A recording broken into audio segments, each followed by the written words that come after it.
Hello, Assalamu alaikum. Welcome to my lectures. I'm your social studies lecturer, Midhat Abbas. Students, today we are starting a new chapter, which is chapter 18, 1937 to 1946, which is the last steps to the independence. This chapter is going to explain the political events that took place while the political leaders were struggling for the freedom of Pakistan. So let's start.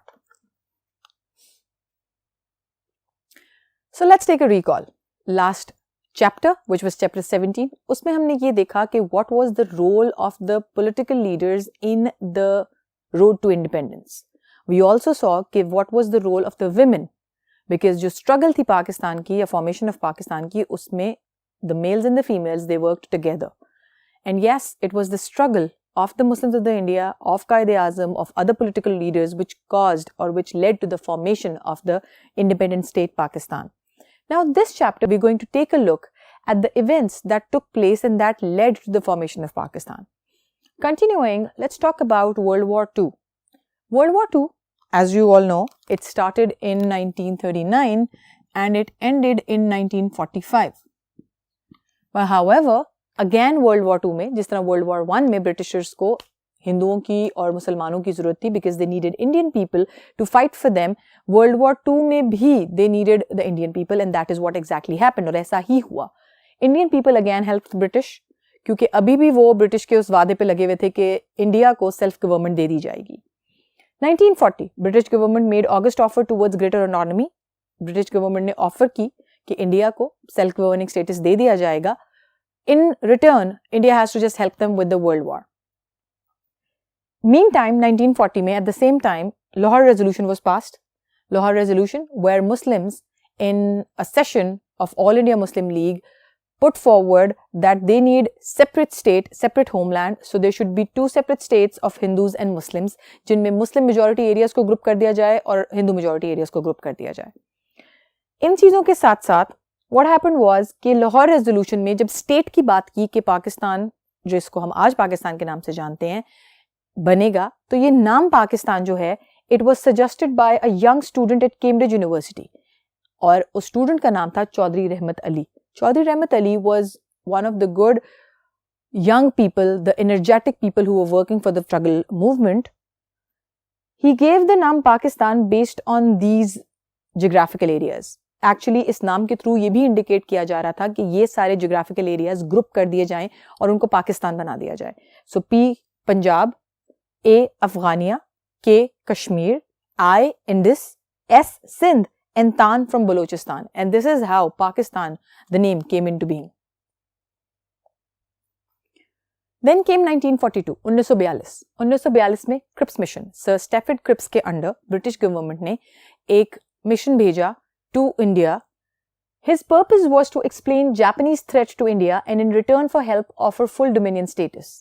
और जो purpose था Cripps mission का वो ये था कि India को, Indian subcontinent को full dominion status मतलब full independent government या self governing government दे दी जाए. उसके रिटर्न में उन्होंने जो रीजन बनाया वो बनाया Japanese threat to India कि Japanese would invade and conquer India.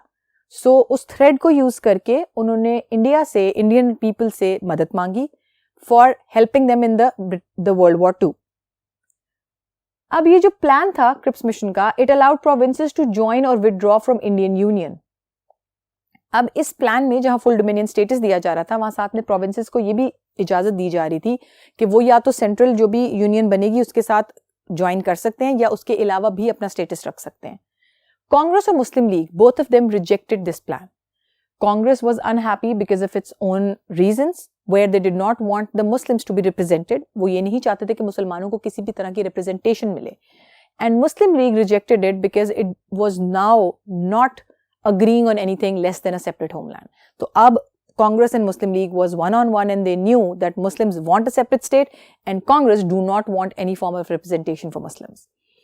Gandhi he started a quit India movement. इसी अरसे में गांधी ने ये कंप्लीट रिक्वायरमेंट या डिमांड शुरू कर दी कि ब्रिटिश इंडिया छोड़ के चले जाएं. इसको कहा गया quit India movement.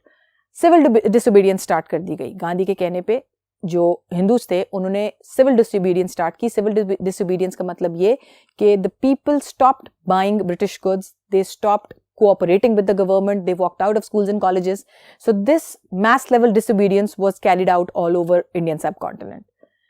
The third thing was famine in Bengal. 1943 में बंगाल में famine कहत पड़ गया. अब इन सारे हालात की वजह से ऑल ओवर इंडियन सबकॉन्टिनेंट बहुत ज़्यादा अनरेस्ट हो गया. लोग बहुत ज़्यादा बेचैन हो गए. एक तरफ वो हिंदूज जो डिमांड कर रहे थे अंडर गांधी के ब्रिटिश चले जाएं और उन्होंने सिविल डिसोबीडियंस स्टार्ट कर दी थी. एक तरफ वो मुस्लिम्स जो अपने लिए सेपरेट होमलैंड मांग रहे थे और एक तरफ ये बंगाल में जो कहत पड़ गया था. Now 1945 1945 on the international front world war 2 end हो रही थी एंड इंटरनली ब्रिटिश का फोकस जो है वो वापस आया on the Indian subcontinent. So British won and then Lord Wavell held Simla conference. Lord Wavell ने सिमला में सारी पार्टीज के लीडर्स को इनवाइट किया और he wanted to get a decision for them. वो चाहता था कि कोई एक फैसला हो जाए for the transfer of power. So India was offered total political power और इस सिमला कॉन्फ्रेंस ने उसने इंडिया को कंप्लीट पॉलिटिकल पावर ट्रांसफर जो है वो ऑफर की, लेकिन कुछ कंडीशंस पे. अब वो कंडीशंस या प्रपोजल्स क्या थी कि एक एग्जीक्यूटिव काउंसिल बनाई जाएगी. They will be an executive council which will comprise of equal representation of Hindus and Muslims. ये जो एग्जीक्यूटिव काउंसिल बनेगी उसमें हिंदुओं और मुसलमानों की इक्वल रिप्रेजेंटेशन होगी और उसके साथ साथ it will deal with all the regional and internal affairs except defence and foreign affairs. Defence और फॉरेन अफेयर्स के अलावा सारे फील्ड्स जो हैं, सारे सेक्टर्स जो हैं वो डील करेंगे.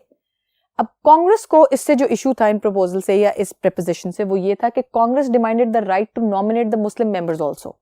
कांग्रेस ये डिमांड कर रही थी कि हम वो वाहिद पॉलिटिकल पार्टी हैं जो इंडियन सबकॉन्टिनेंट को रिप्रेजेंट करते हैं, सो हम ही मुसलमानों के भी मेंबर चूज करेंगे. और उनका ये रीजन जो था वो बेस इस बात पे करता था कि the 75% population was Hindu, so it was Hindu majority, so they demanded this कि अगर रिप्रेजेंटेशन मुसलमानों को देनी है तो वो चूज करेंगे. On the other hand, Muslim League rejected these proposals because this was one way or the other कि एक गुलामी छोड़ के दूसरी गुलामी लेना. Because there was this time जब ब्रिटिशर्स ने रूल किया था तो वो नॉमिनेट करते थे और वो चाहते थे कि हम खुद चूज करें. Now the Congress was asking for the same thing, so this was not acceptable by the Muslim League. 1946 1946 एक और ट्राई की गवर्नमेंट ने, ब्रिटिश गवर्नमेंट ने, कैबिनेट मिशन प्लान में sir Stafford Cripps and mister Pethick Lawrence they were involved. इन लोगों ने एक प्रपोजल सामने रखी कि जो इंडिया है वो 3 पार्ट्स में डिवाइड होगा, like we have earlier discussed also. एक हिंदू मेजॉरिटी, एक मुस्लिम मेजॉरिटी इन वेस्ट और फिर असम और बंगाल, और जिसमें सिवाय डिफेंस, कम्युनिकेशन और फॉरेन अफेयर्स के बाकी सारी चीजें जो है वो लोकल गवर्नमेंट हैंडल करेगी.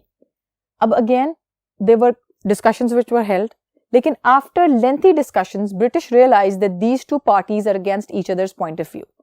इतनी lengthy discussions के बाद ब्रिटिश को ये अंदाजा हो गया कि मुस्लिम लीग और कांग्रेस ये दोनों पार्टियां एक दूसरे के नजरिए के खिलाफ हैं. क्यों? क्योंकि मुस्लिम लीग सेपरेट होमलैंड के अलावा कुछ मान नहीं रही और हिंदू उनको एज अ सेपरेट माइनॉरिटी मानने के लिए भी तैयार नहीं, क्योंकि वो उनकी रिप्रेजेंटेशन देना ही नहीं चाहते. So this plan collapsed with Mr. Nehru's statement. इस पे कंसिडरेशन हो रही थी, लेकिन mister Nehru, he was one of the prominent leaders of the Congress, उन्होंने एक स्टेटमेंट दी कि जब ब्रिटिशर्स चले जाएंगे फ्रॉम द इंडियन सबकॉन्टिनेंट तो ये जो भी प्लान प्रेजेंट कर रहे हैं वो एप्लीकेबल नहीं रहेगा. सो इस स्टेटमेंट के बाद Muslim League right out and right away rejected this plan. Then सितंबर 1946 एक इंटरिम गवर्नमेंट बनाई गई और ये गवर्नमेंट इसलिए बनाई गई ताकि 1947 तक जो पावर है वो पीसफुली ट्रांसफर कर दी जाए टू इंडियन पीपल. अब जो मसला था वो ये मसला था कि किस तरह Indian people would agree on one United India, या किस तरह ये दोनों पॉलिटिकल पार्टीज या ये दोनों जो मेजॉरिटीज और माइनॉरिटी के दरमियान, हिंदूज और मुस्लिम्स के दरमियान चीज है, ये कैसे सॉर्ट आउट होगी. फिर आया 1947 1947. हुआ कुछ यूं कि इंटरनेशनल फ्रंट पे 1945 में इलेक्शंस हुए. 1945 में देवर इलेक्शंस हेल्ड. उन इलेक्शंस की वजह से these elections brought a Labour government to power with completely different ideas than the conservative one. अब लंदन में जो गवर्नमेंट थी वो चेंज हो गई, लेबर पार्टी आ गई. अब लेबर पार्टी जो थी उस जमाने की, उसकी जो थिंकिंग थी और जो सोचने का अंदाज था वो कंजर्वेटिव ब्रिटिशर्स से डिफरेंट था. So this was a huge favor for the people of the subcontinent. Why? Because Mr. Attlee, who was the head at that time, He said that any party which had support of people of India could form the government. उसने ये कहा कि Indian people की government वो लोग बनाए जिनको लोगों की सपोर्ट हासिल हो, like democracy, democratic way. Britain would withdraw from subcontinent in July 1948 और इस चीज को करने के लिए ये डेडलाइन है क्योंकि जुलाई 1948 में ब्रिटेन गवर्नमेंट जो है वो वहां से इंडिया से विथड्रॉ हो जाएगी. फिर पास हुआ इंडियन इंडिपेंडेंस बिल. इस बिल के accordingly finally mister Attlee agreed to 2 independent states. उन्होंने ये बात मान ली कि मुसलमान और हिंदू 2 डिफरेंट नेशंस हैं और वो इकट्ठे नहीं रह सकते और Indian subcontinent 2 different independent states में डिवाइड किया जाएगा. So Indian independence bill was rushed through parliament in London which said 2 independent dominions in the Commonwealth India and 2 Pakistans, namely East and West Pakistan.